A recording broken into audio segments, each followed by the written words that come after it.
মমতা ব্যানার্জি সরকার BSF কে 540 kilometre সীমান্তে জমি দেয়নি।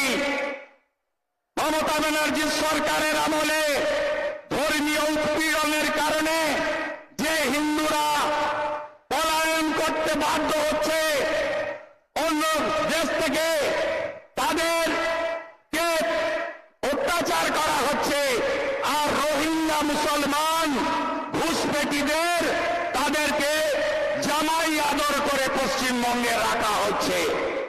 তাই পশ্চিমবঙ্গে আগামী দিন চাই বিজেপি সরকার, পশ্চিমবঙ্গে আগামী दिन চাই नरेंद्र मोदी जी आशीर्वाद पूर्ण सरकार।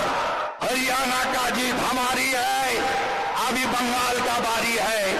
महाराष्ट्र की जीत हमारी है, अभी बंगाल का बारी है।